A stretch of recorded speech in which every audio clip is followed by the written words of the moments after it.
Good morning students. हम LLB और डीएलएलबी का जो हमारा एक सब्जेक्ट है हिंदू लॉ, और हिंदू लॉ में भी हिंदू दत्तक एवं भरण पोषण अधिनियम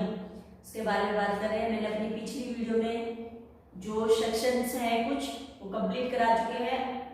आज का जो सेक्शन है वो सेक्शन है हमारा 11 और उसमें है विधि मान्य दत्तक की शर्तें। किस तरीके से अडॉप्शन जो होगा उसकी क्या क्या शर्तें हैं, क्या टर्म कंडीशंस हैं, जिस आधार पर ये जो हमारा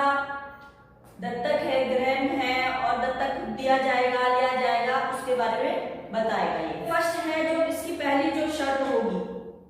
हस्बैंड वाइफ जो भी ले रहे हैं, अगर वो पुत्र को ले रहे हैं, अगर वे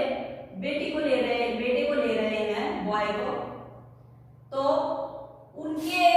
परिवार में बेटा नहीं होना चाहिए। किस तरीके से? उनके बेटे का बेटा या बेटे का भी बेटा, यानी कि 3 पीढ़ी तक के कोई बच्चा, कोई भी लड़का नहीं होना चाहिए, तभी वो जो दत्तक होगा लिया जा सकता है, अदरवाइज नहीं। सेकंड इसकी जो शर्त है वो शर्त है अगर वो पुत्री को ले रहे हैं, किसी बेटी को अडॉप्ट कर रहे हैं, किसी लड़की को वो अडॉप्शन करना चाह रहे हैं, तो तब भी उनकी अपनी बेटी ना हो, बेटी की बेटी ना हो और बेटी की बेटी भी ना हो, तो तब ये अडॉप्शन जो होगा कंप्लीट माना जाएगा, नहीं तो अदरवाइज वो शून्य माना जाएगा। थर्ड इसमें है जो अगर एक मेल मेंबर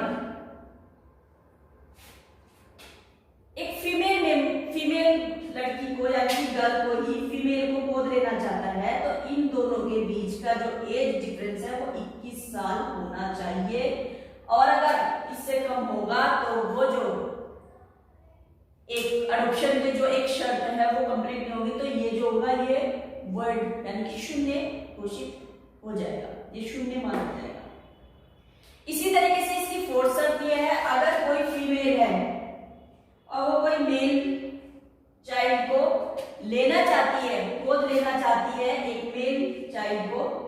तो उन दोनों के बीच में भी 21 साल का एज डिफरेंस होना चाहिए। अगर नहीं है तो वो भी वर्ड घोषित कर दिया जाएगा, ये भी माना जाता है। एक इसमें यह है दत्तक का ही दत्तक, यानी कि जिस बच्चे को पहले से ही गोद ले लिया गया है उसका भी अडॉप्शन नहीं होगा। दूसरा यह है ए और बी दो परिवार हैं, इसके यहाँ भी कोई बच्चा नहीं है, कोई बेटा नहीं है या बेटी नहीं है, और ना इनके दोनों में से कोई भी, और ये दोनों एक बेबी ले ले सिर्फ, और एक बेबी लेके ये कहें कि चलो हम दोनों का हो जाएगा, तो इस तरीके से भी अडॉप्शन कंप्लीट नहीं माना जाएगा। वो सिर्फ और सिर्फ अगर लेंगे तो एक ही फैमिली का होना चाहिए, या फिर इसमें बी लेना चाहते हैं तो बी की फैमिली में ही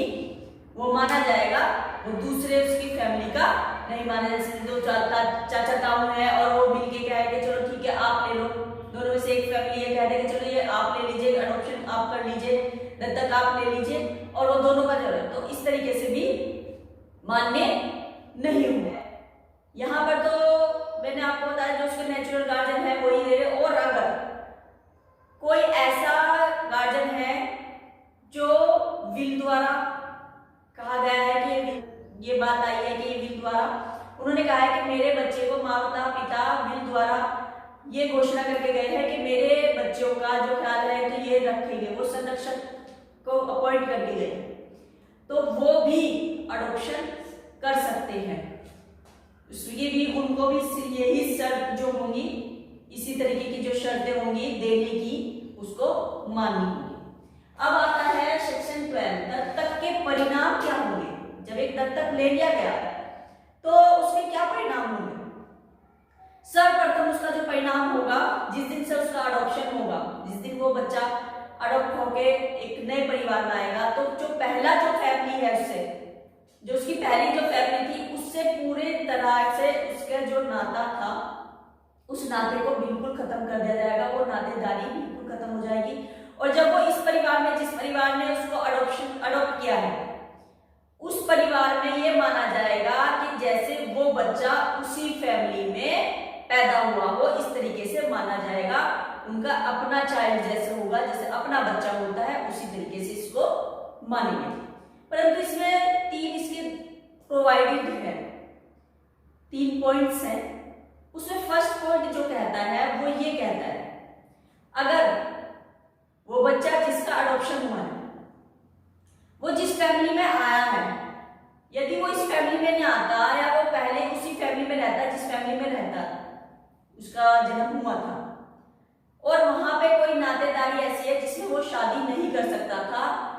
तो क्या वो अडॉप्शन के बाद वो उसमें शादी कर सकता है? तो ये कहा जाता है कि वो तब भी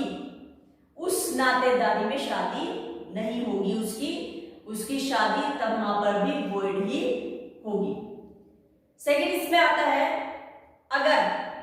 एक ए नाम का अगर जो एक बच्चा है, जब उसकी जन्म हुआ तो जन्म से पहले जन्म के टाइम पर उसके नाम कुछ प्रॉपर्टी कर दी, प्रॉपर्टी के बाद क्या हुआ, उस बच्चे को किसी ने दत्तक ले लिया, बी नाम की एक फैमिली ने,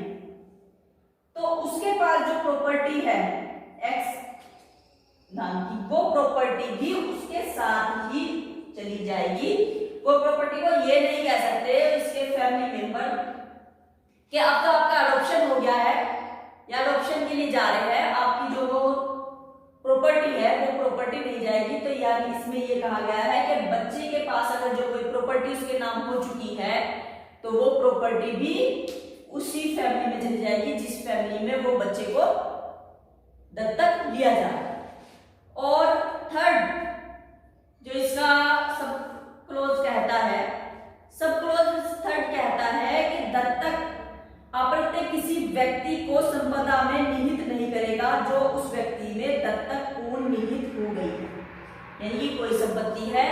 अगर उसमें पहले से ही किसी को उसको बच्चे को मिल गई है तो उसकी भी संपत्ति उस तरीके से, और अगर जो बी चाहता है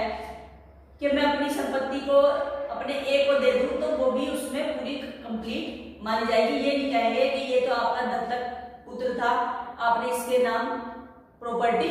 क्यों की है, कोई और भी एक्स वाई जेड कोई भी ये नहीं कहे, क्योंकि ये उनका अपना बेबी माना जाएगा। बिल्कुल इस तरीके से जैसे उनका अपना नेचुरल बेबी होता उसी तरीके से ये बच्चा माना जाएगा। आज हमने सेक्शन पढ़े हैं 2,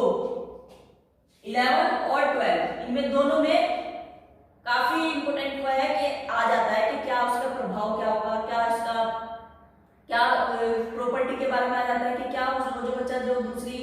फैमिली में चला गया, क्या वो जो प्रॉपर्टी है क्या वो प्रॉपर्टी वापस होगी, तो प्रॉपर्टी वापस होगी, और कौन लोग किस तरीके से अडॉप्शन होगा, कितनी एज डिफरेंट है, ये सब हमारा इसमें आता है। क्वेश्चंस इसी तरीके से बनेंगे हमारे। आज के लिए इतना ही। आपको हमारी वीडियो कैसी लगी आप हमें कमेंट बॉक्स में मैसेज करके बता सकते हैं। आप हमारी वीडियो को लाइक कीजिए, शेयर कीजिए और हमारे चैनल को सब्सक्राइब कीजिए। Thank you.